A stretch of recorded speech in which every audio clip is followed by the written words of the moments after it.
History of forestry in Iceland. Long time ago, all kinds of plant species, that now seem exotic, grew in Iceland, such as the giant sequoia, the redwood, beech and oak. But then came the Ice Age. When Norwegians first laid eyes on Iceland, the land was covered with graceful birch and rowan, all the way from the shore up to the glaciers.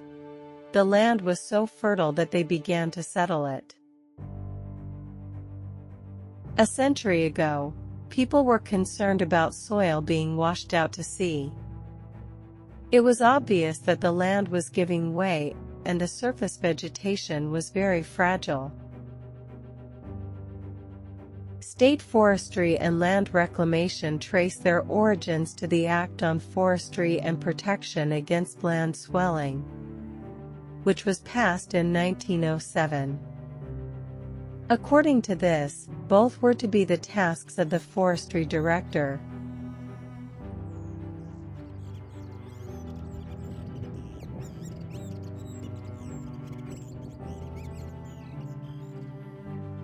After that, forestry and land reclamation projects developed separately for 110 years.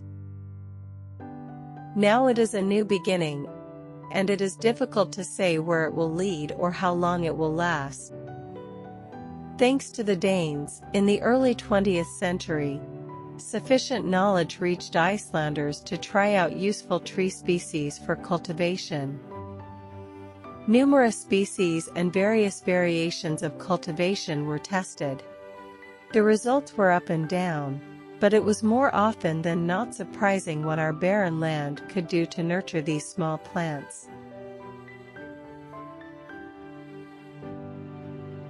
The Icelandic Forestry Administration kept the cultivation going in all quarters of the country, on land that now serves as national forests.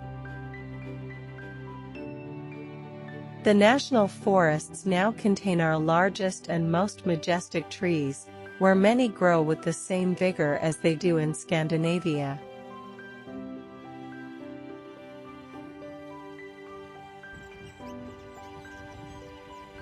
Interest among the public grew.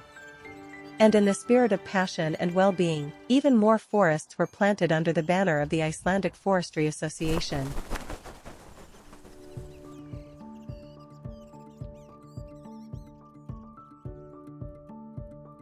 Late in this century, forestry on farms began.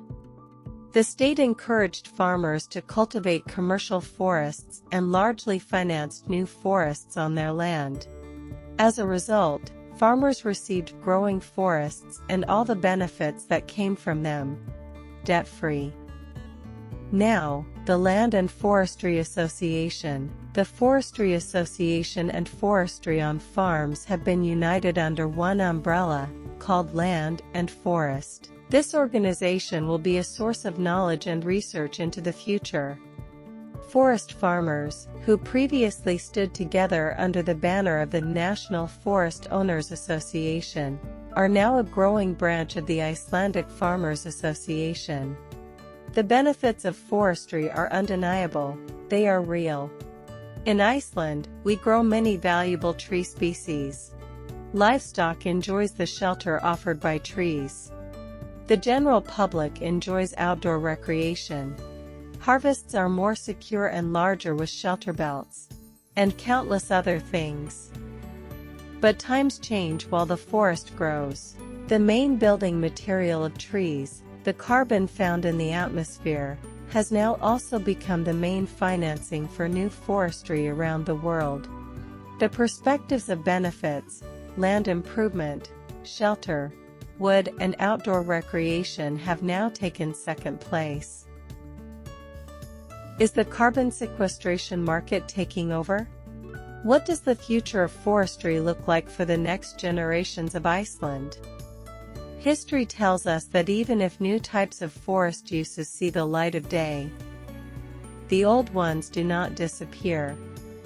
Timber production, outdoor recreation, soil protection, etc., do not cease to be important functions of forests even if carbon sequestration is added. Iceland's forest resources were growing.